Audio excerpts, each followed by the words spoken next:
마케도니아의 부상은 전장에서만 빚어진 사건이 아니었습니다. 전장은 언제나 결과를 보여주는 무대였고 진짜 연출은 막이 오르기 훨씬 전부터 시작되었습니다. 달빛이 쓰러지는 새벽, 지도 위의 붓끝이 강과 능선을 따라 미세하게 흔들리는 방에서 필리포스 2세는 혼인을 다리로 삼아 주변 왕가와 도시의 이해관계를 촘촘히 엮었습니다. 에피로스와의 결연은 서쪽의 평온을 보장했을 뿐 아니라 이웃 왕국 간 신뢰의 통로를 열었습니다. 테살리아에서는 위기 때마다 말을 대주고 빚을 갚아주는 후견인처럼 등장해 테고스로서의 권위를 누렸고 크로쿠스 평원에서의 승리로 그 지위를 굳혔습니다. 북쪽 국경에서는 트라키아와 일리리아의 수장들과 때로는 포주와 고객 관계에 가까운 의존과 회유를 반복하며 마케도니아의 등 뒤를 잠재적 동맹과 시장으로 바꾸었습니다. 저녁 햇살이 말의 등 위에서 번들거릴 때마다 약속과 헌금, 포로 교환과 혼인 서약이 한 올 한 올 실처럼 감겼습니다. 남쪽으로 내려오면 그의 수완은 더 정교해졌습니다. 엠피폴리스와 피드나 포티데아이 같은 아테네의 이해가 얽힌 도시들을 타격할 때도 그는 결코 아테네와의 정면전만을 원하지 않았습니다. 아테네 내부의 파벌을 활용하고 대사들을 움직이고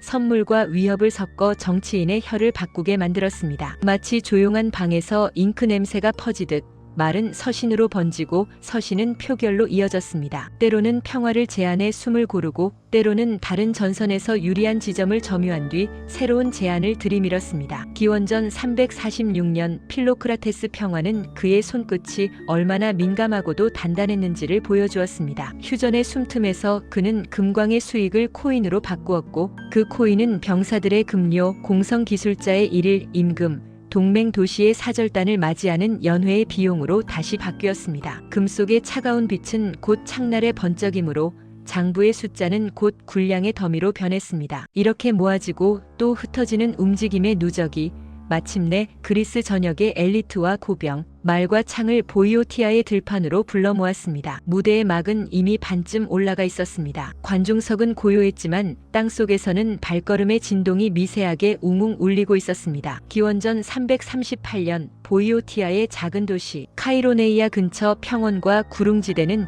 그리스 전쟁사의 마지막 장대한 합창을 준비했습니다. 이른 햇살이 케피소스 강의 물결을 얇게 깎고 풀잎 끝에는 밤사이 맺힌 이슬이 떨렸습니다. 한쪽에는 아테네와 테베를 중심으로 한 연합군, 또 다른 한쪽에는 마케도니아의 완성형 군제가 있었습니다. 전장은 케피소스 강으로 내려가는 완만한 능선과 낮은 언덕, 군데군데 협곡이 섞인 복합 지형으로 어느 한쪽에 일방적으로 유리하다고 단정하기 어려웠습니다. 연합군은 전통적인 호플리테스의 두툼한 방진을 내세웠고 테베는 자존심의 정수 신성대를 오른쪽 요지에 배치했습니다. 아테네는 좌익에서 선명하게 깃발을 세우고 폴리스 시민군의 명예를 걸고 창을 맞부딪힐 태세를 갖췄습니다. 마케도니아는 오른쪽 날개에 필리포스가 섰고 왼쪽 날개에는 그의 아들 아직 20살 안팎의 알렉산드로스가 위치했습니다. 중앙에는 사리사로 무장한 팔랑크스가 숲처럼 서 있고 그 좌우에는 하이파스피스타이가 경계처럼 붙었습니다. 후방에는 헤타이로이 기병과 예비대가 얇지만 견고한 근육처럼 배치되어 있었지요. 흙먼지가 낮게 일고 초여름의 열이 철과 가죽을 덮이던 그 순간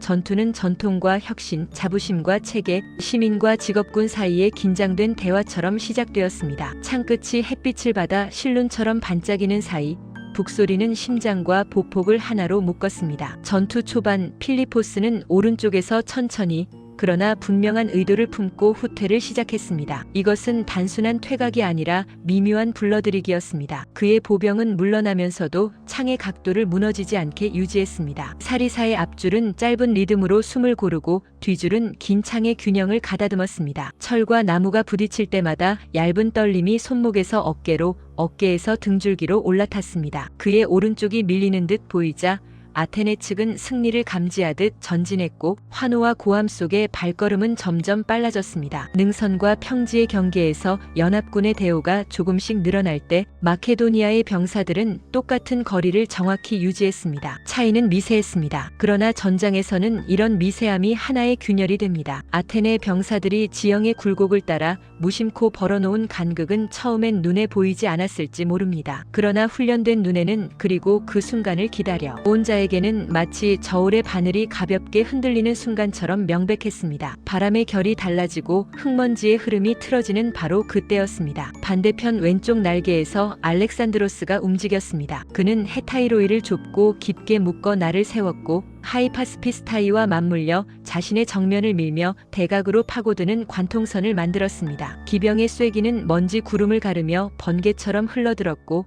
말굽이 자갈을 터뜨리는 소리가 단단하게 울렸습니다. 그 틈으로 방패를 맞댄 경보병이 곧바로 따라붙었습니다. 사리사의 숲이 중앙에서 압력을 견인하는 사이 왼쪽의 집중 돌파는 연합군의 결합부를 정면으로 찔렀습니다. 테베의 신성대가 오른쪽에서 버티며 반격을 시도하자 마케도니아는 두 갈래의 무게를 동시에 실었습니다. 정면에서는 사리사의 침착한 밀어붙임이, 측면에서는 기병의 속도와 곡선이 테베 방진의 모서리를 깎아내렸습니다. 신성대는 용맹으로 이름을 떨쳤지만 그 용맹은 때로는 자리를 지키는 굳셈으로 나타났습니다. 굳셈은 훌륭한 미덕이지만 측면이 뒤틀릴 때는 덫이 됩니다. 알렉산드로스의 기병이 만든 파열구로 하이파스피스타이가 몸을 던지고 팔랑크스의 좌측은 각도를 살짝 틀어 그 구멍으로 압력을 흘려보냈습니다. 두께와 속도가 같은 방향으로 합쳐지는 순간 강철의 대화는 비명이 됩니다. 창끝이 방패의 림을 미끄러지며 쇳소리를 긁어내고 쌓여있던 결이는 소용돌이 속으로 빨려들었습니다. 그때까지도 반대편에서 아테네 병사들은 필리포스를 쫓고 있었고 그는 의도한 능선 너머의 경계로 그들을 걸어들여오고 있었습니다. 경사가 완만한 내리막에서 올라탈 때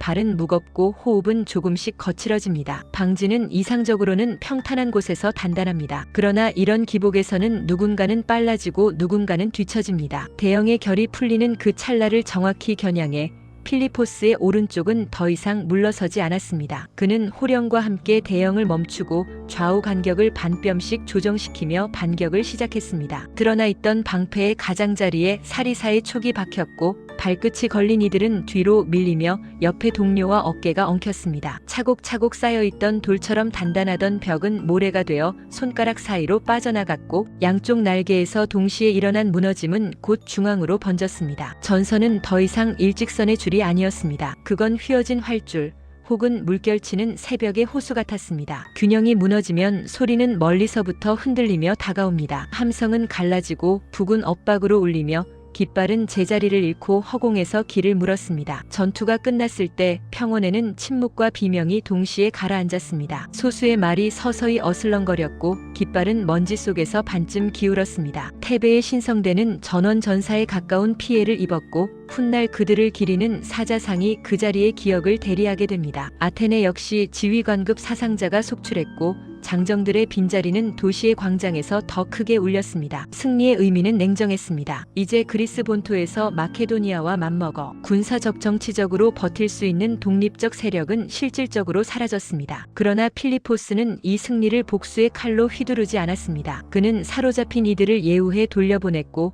죽은 자들의 시신을 수습해 도시로 돌려보냈습니다. 패자의 체면을 완전히 짓밟는 대신 다음 막을 함께 연출할 파트너로 남겨두었습니다. 그가 세운 것은 코린토스 동맹이었습니다. 패전의 재를 흩날리는 바람 대신 새로운 깃발을 올리는 손짓이 천천히 이어졌습니다. 코린토스 동맹은 패배와 복수의 굴레를 벗어나려는 하나의 정치적 장치이자 새로운 전쟁을 가능하게 하는 제도적 틀이었습니다. 주요 폴리스의 자치와 기존 제도를 건드리지 않는 대신 대외 정책과 전쟁의 지휘권을 헤게몬인 자신에게 모으는 구조. 각 도시가 파견한 대의원들이 참여하는 시네드리온이 설치되어 폴리스 간의 사소한 분쟁이나 내부의 반란을 금지하고 공통의 적에 맞선 공동 행동을 결의했습니다. 동맹군의 병력 배분과 보급, 항해권과 도로권, 심지어 전리품의 분배 규정까지도 표준화되었습니다. 전통을 날려버리는 파괴가 아니라 전통을 새로운 질서 안에 배치하는 수술. 스파르타만이 완강히 밖에 머물렀으나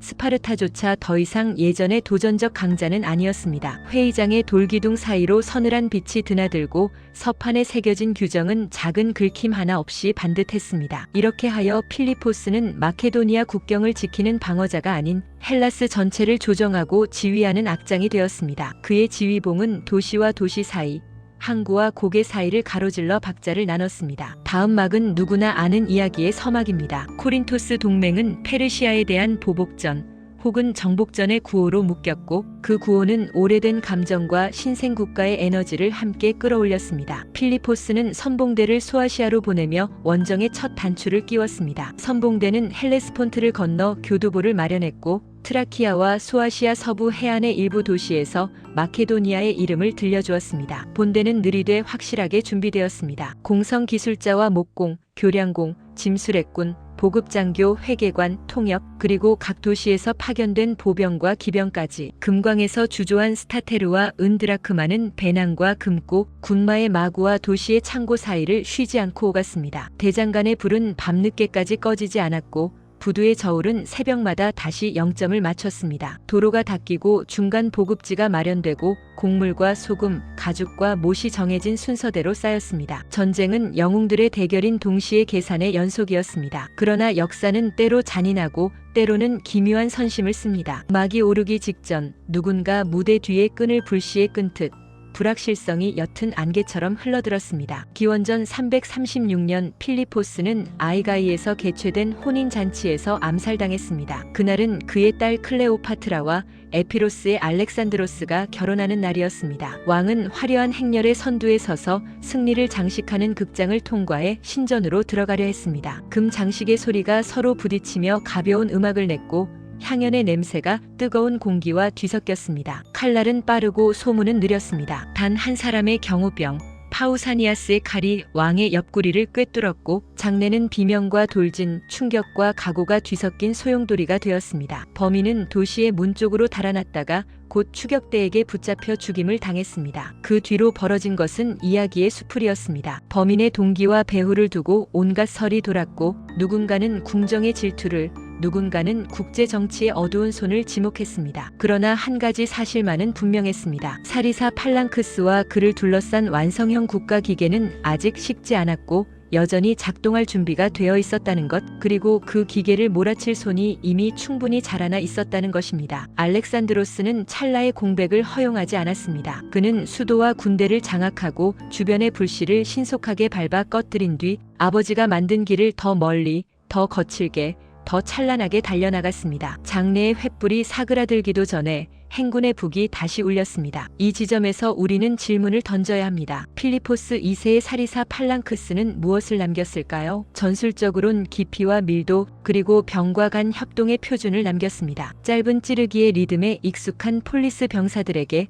그는 5, 6, 7줄이 동시에 앞을 만들 수 있다는 사실을 보여주었습니다. 사리사로 무장한 페제타이로이, 유연성과 기동력을 겸한 하이파스피스타이, 충격과 추격을 담당하는 헤타이로이 기병이 하나의 문장처럼 이어지는 구성. 전장은 하나의 악보가 되었고 각 병과는 자신에게 배당된 박자를 정확히 연주해야 했습니다. 북과 나팔 함성과 발구름이 얽혀 리듬을 만들었고 그 리듬 위에서 창과 방패, 말과 사람이 하나의 음색을 냈습니다. 전략적으론 전장 선택과 시간 관리, 보급과 금융의 통합을 남겼습니다. 언제 싸우고 언제 물러설지, 어느 지점에서 적을 갈라놓을지, 어떤 날씨와 어떤 지형이 사리사의 강점을 살리는지, 금광과 조폐소, 창고와 도로, 항구와 배, 초소와 봉화가 하나의 혈관망처럼 연결될 때 전쟁은 계절을 건너 뛸 수 있음을 일깨웠습니다. 정치적으론 분열된 폴리스 세계를 하나의 틀에 넣는 방법을 보여주었습니다. 각 도시가 체면을 잃지 않으면서도 서로를 해치지 못하게 만드는 제도, 외부를 바라보게 만드는 공동의 구호. 동맹은 족쇄이자 보호장치였고 그 양면성을 이해했기에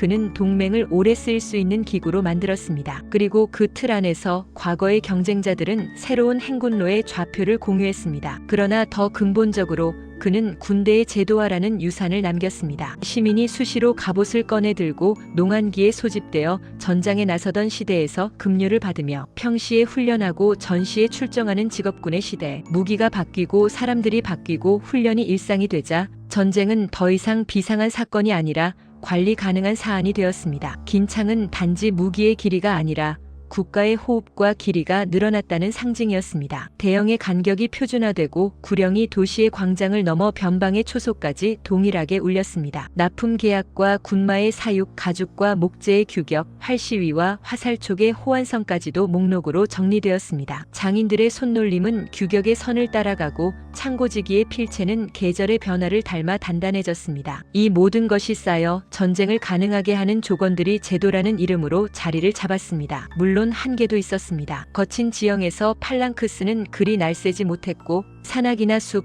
돌무더기 사이에서는 긴 창이 오히려 부담이 되곤 했습니다. 기동전에서 개별 분대의 자율성이 떨어질 때 뜻하지 않은 금이 갈 수 있었고 측면과 후방이 노출되면 방어의 각도를 바꾸기까지 더 많은 시간이 필요했습니다. 고도로 표준화된 강점은 그 자체로 취약성이기도 했습니다. 그렇기에 알렉산드로스는 아버지의 유산 위에 더 유연한 지휘와 대담한 기동을 얹었습니다. 기병의 회전과 보병의 전환을 하나의 호흡으로 묶고 하이파스피 스타일을 칼날처럼 전방으로 던지는 한편 팔랑크스를 망치질하듯 일정한 리듬으로 밀어넣었습니다. 그러나 토대는 변하지 않았습니다. 토대가 있었기에 탑이 세워졌고 탑이 있었기에 그 위에서 별을 더 가까이 바라볼 수 있었습니다. 마케도니아의 승리는 한 사람의 재능만으로는 설명되지 않습니다. 그것은 적어도 한 세대에 걸친 훈련의 시간, 재정의 축적, 제도의 설계, 외교의 계산이 하나로 맞물릴 때 가능한 결과였습니다. 돌을 깎아 만드는 성벽처럼 보이지 않는 결이 안쪽 깊숙이 이어져 있었습니다. 이 3부작을 마무리하며 다시 처음의 질문으로 돌아갑니다. 왜 사람들은 어느 날 갑자기 북쪽에서 들려온 발걸음 소리에 귀를 기울이게 되었을까요? 답은 우연이 아니라 축적에 있습니다. 사리사의 길이는 훈련의 시간만큼 길었고